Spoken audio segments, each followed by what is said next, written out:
ನಮಸ್ತೆ ಸರ್. ನಮಸ್ತೆ, ಹೇಗಿದ್ದೀರಾ? ಚೆನ್ನಾಗಿದೆ ಸರ್. ಏದಕ್ ಬಂದಿದ್ದೀರಾ ಇಲ್ಲಿ? ಸರ್ ನಾವು ಅರಣಿ ಎಂಟರ್ಪ್ರೈಸಸ್ ಅಂತಂದ ಹೇಳಿ ಹ್ಮ್. ಈಗ ಯೂಟ್ಯೂಬ್ ಅಲ್ಲಿ ಈ ಮಷಿನ್ ಬಗ್ಗೆ ನೋಡಿದ್ದೆ ಸರ್. ಹಾ. ನಿನ್ನೆ ರಾತ್ರಿ ನೋಡಿದೆ ಸರ್. ಅದಕ್ಕೆ ಇದನ್ನ ಹತ್ತಿ ಬತ್ತಿದ ಮಷಿನ್ ತಗೊಳ್ಳೋಗೋಸ್ಕರ ಬಂದಿದ್ದೆ. ಅವ್ರಿಗೆ ಫೋನ್ ಮಾಡಿದೆವು. ಹ್ಮ್. ಅವರು ನಿಮ್ಮ ಬ್ರಾಂಚಿನ ದಾವಣಗೆರೆಯಾಗ ಐತಿ, ಹ್ಮ್. RRC ಅಂತ ಹೇಳಿ ಹ್ಮ್. ಸರ್. ಹೋಗುದ ಡೆಮೋನೆಲ್ಲ ತೋರಿಸ್ತಾರೆ, ಎಲ್ಲ ಮಾಹಿತಿ ಕೊಡ್ತಾರ ಅಂತ ಸರ್. ಹಾ. ಅದಕ್ಕೆ ನಾನು ಬಂದೀನಿ ಸರ್ ಇಲ್ಲಿ. ಓಕೆ ಇದ್ರ ಸರ್, ಬಗ್ಗೆ ಓಕೆ. ಒಂದಿಷ್ಟು ಮಾಹಿತಿ ಮತ್ತೆ ಟರ್ಮ್ಸ್ ಕಂಡೀಷನ್, ಬೈ ಬ್ಯಾಕ್ ಯಾವ ತರ ತಗೊಳ್ತಾರೆ, ಮತ್ತೆ ಕಾಸ್ಟ್ ಎಷ್ಟಾಗುತ್ತಾ, ನಾನು ಅದ್ರ ಬಗ್ಗೆ ಸ್ವಲ್ಪ ಲೋನ್ ಇಂದು EMI ಇದು ಏನೇನು ಅದೆಲ್ಲ ಸ್ವಲ್ಪ ಏನೇನ್ ಬೇಕು ಡಾಕ್ಯುಮೆಂಟ್ ಅವನ್ನೆಲ್ಲ ಸ್ವಲ್ಪ ಅದಕ್ಕೆ ಒಂದಿಷ್ಟು ಹಾ. ಮೇಡಮ್ ಅವರು ಎಲ್ಲ ತೋರಿಸ್ಕೊಟ್ರು. ಹಾ. ಈ ತರ ಬಿಡ್ಬೇಕು ಅಂತ ಹೇಳಿ ಹ್ಮ್. ಅದಕ್ಕೆ ಇದನ್ನ ತಗೊಳ್ಬೇಕಂತ ಮಾಡಿದೀವಿ sir. Okay sir, okay. So training ತಗೊಳ್ಳೋ ಪರ್ಪಸ್ಗೋಸ್ಕರ ಇಲ್ಲಿಗೆ ಬಂದಿದ್ದೀರಾ? ಟ್ರೈನಿಂಗ್ ಸಂಬಂಧ ಬಂದಿದ್ದೀನಿ ಸರ್. ಹ್ಮ್. ಮುಂದೆ ಇದನ್ನೊಂದು ಮತ್ತೆ ಆಮೇಲೆ ಮೇಡಮ್ ಅವರು ಫೋನ್ ಮಾಡಿದಾಗ ನಮ್ಮ ಹತ್ರ ವೇಸ್ಟ್ ಮಷೀನ್ ಎಲ್ಲ ಸಿಗ್ತವೆ ಅಂದ್ರು. ಹಾ ಹಾ ಹಾ.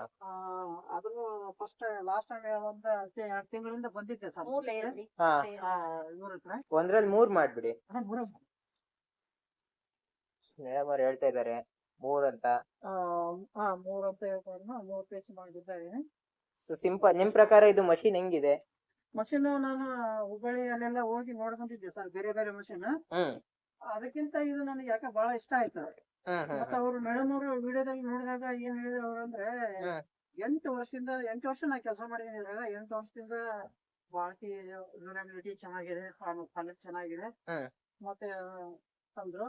ಆಮೇಲೆ ಬೈಬೇಕು ಕಂಡೀಷನ್ಸ್ ಟರ್ಮ್ಸ್ ಎಲ್ಲ ಅವರು ಇದು ಮಾಡ್ಕೊಟ್ಟೆ. ನಾನು 3 ವರ್ಷಕ್ಕೆ ಅಗ್ರಿಮೆಂಟ್ ಮಾಡ್ಕೊಡ್ತೇವೆ ಬಾಂಡ್ ಪ್ರಕಾರನೇ. ಮತ್ತೆ EMI ಫೆಸಿಲಿಟಿ ಇರ್ತಿತ್ತಂದ್ರೆ ಮತ್ತೆ ಏನೋ ಒಂದು ಅನುಕೂಲಕತೆ, ಮತ್ತೆ ಮಷೀನ್ ಚೆನ್ನಾಗೈತಲ್ಲ ಅನ್ನೋ ಉದ್ದೇಶಕ್ಕೆ ಇದನ್ನ ನೋಡ್ಕೊಂಡು ಹೋಗೋಣ ಅಂತ ಬಂದೀನಿ ಸರ್. ಇಷ್ಟರಲ್ಲೇ ಇದು ಇಷ್ಟರಲ್ಲೇ ನಾವು ಇದನ್ನ ಮಷೀನ್ ಅನ್ನ ಪರ್ಚೇಸ್ ಮಾಡ್ಲಿಕ್ಕೆ ಆಲ್ರೆಡಿ ಅವಾಗ್ಲೂ ಫೋನ್ ಮಾತಾಡಿದ್ವಿ ಸರ್. ಎಲ್ಲ ಡೀಟೇಲ್ಸ್ ಎಲ್ಲ ಕಳಿಸ್ರಿ. ದಾವಣಗೆರೆ ಬ್ರಾಂಚಿಗೆ ಹೋಗಿದ್ದೀವಿ. ಅಲ್ಲಿ ಡೆಮೋ ಎಲ್ಲ ಕೊಟ್ಟರು ಅಂತ ಹೇಳಿ ವಾಟ್ಸಪ್ ಅಲ್ಲಿ ನಿಮ್ದು ಅಡ್ರೆಸ್ ಎಲ್ಲ ಹಾಯ್ ಅಂತ ಕಳಿಸ್ರಿ. ನಾನು ಡಾಕ್ಯುಮೆಂಟ್ ಏನೇನ್ ಬೇಕು EMI ಗೆ